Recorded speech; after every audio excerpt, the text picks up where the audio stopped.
इस मूवी की शुरुआत होती है एक बहुत बड़ी सड़क से, जहां पर बर्फबारी हो रही होती है और वहीं से एक ट्रक गुजरता है जिसको स्टैन ड्राइव कर रहा होता है और स्टैन ही इस मूवी का मेन हीरो है।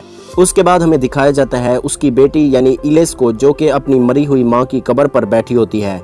फिर हमें एक बहुत बड़ा लंबा टनल दिखाया जाता है जो कि एक बर्फ से गिरे हुए पहाड़ के नीचे बना होता है। उसके बाद इलिस अपनी माँ को मैरी क्रिसमस बोलकर वहाँ से चली जाती है। फिर स्टैन अपनी गर्लफ्रेंड से बात करता है और वो अपनी बेटी इलिस से मिलने के लिए उससे कहता है। फिर वो ट्रक चलाते चलाते उस टनल के पास पहुँच जाता है, जहाँ पर वो देखता है काफी जाम भीड़ लगी हुई है। फिर वो उसके बारे में अपने एक रेस्क्यू वाले से पूछता है कि यहाँ पर क्या हुआ, तो वो उसे बताता है कि यहाँ पर ज्यादा बर्फ गिरने की वजह से टनल का गेट जैम हो गया है और वो उसे हटाने की कोशिश कर रहे हैं। स्टैन उसे कहता है कि आज क्रिसमस है, तुम अपना काम जल्दी से खत्म करो और घर जाओ, क्रिसमस मनाओ। और फिर वो खुद भी वहाँ से चला जाता है। फिर स्टैन अपनी गर्लफ्रेंड से मिलने के लिए एक रेस्टोरेंट में जाता है और उसकी बेटी इलिस वहाँ पर उसका पहले से इंतजार कर रही होती है। वो अपनी बेटी के साथ बैठकर थोड़ी देर बातें करता है। फिर अचानक बातों बातों में इलिस स्टैन की गर्लफ्रेंड की वजह से गुस्से हो जाती है, क्योंकि स्टैन बहुत जल्द उससे शादी करने वाला होता है।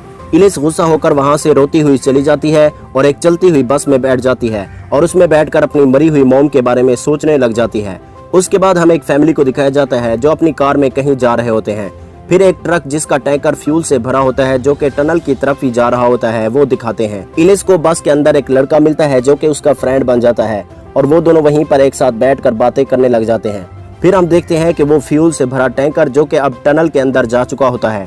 कुछ देर बाद एक छापर उड़कर उस ट्रक के सामने आ जाता है और ड्राइवर को कुछ दिखाई नहीं देता और उस टैंकर का बुरी तरह से एक्सीडेंट हो जाता है। और फिर हम उस फैमिली को देखते हैं जो कि उस टनल में चली जाती है और टनल में एक्सीडेंट होने की वजह से ट्रैफिक सिक्योरिटी टीम उस टनल को बंद कर देती है और टनल की दोनों साइड फायर ब्रिगेड भेजी जाती है। तभी हम देखते हैं कि उस ट्रक के नीचे से फ्यूल गिर रहा होता है।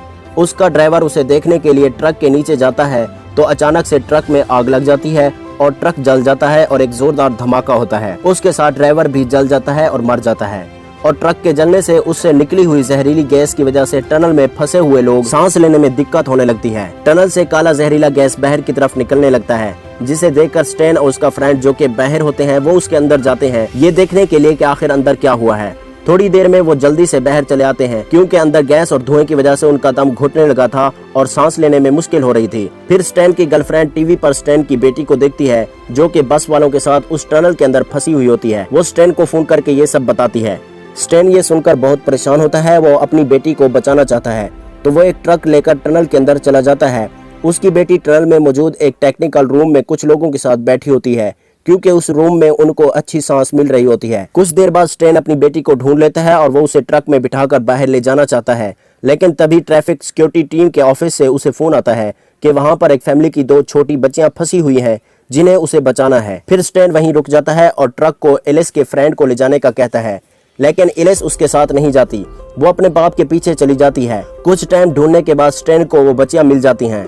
स्टैन उन दोनों बच्चियों को और इलिस को बाहर ले जाना चाहता है, मगर उसके पास ऑक्सीजन मास्क न होने की वजह से सांस लेने में दिक्कत होने लगती है और वो वहीं जमीन पर गिर जाता है। उसकी बेटी इलिस किसी तरह सिक्योरिटी टीम से हेल्प मांगती है तो बाहर से स्टैन का फ्रेंड और उसकी गर्लफ्रेंड स्टैन को और उन सब को बचाने के लिए अंदर चले आते हैं। ये लोग अंदर जाकर स्टैन, इलिस और उन दोनों बच्चियों को कार में बिठा लेते हैं, लेकिन फिर अचानक टनल में मौजूद 2 बड़े फैन गिरने की वजह से स्टैन के दोस्त की मौत हो जाती है।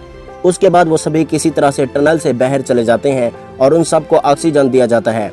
स्टैन अपनी बेटी को देखकर बहुत खुश होता है और फिर हमें दिखाया जाता है कि स्टैन और उसकी गर्लफ्रेंड और उसकी बेटी स्टैन की मरी हुई वाइफ के लिए प्रार्थना करते हैं और इसी के साथ इस मूवी का एंड हो जाता है। दोस्तों, वीडियो को लाइक करके कमेंट में बताएं कि अगली वीडियो में किस मूवी को एक्सप्लेन किया जाए। शुक्रिया।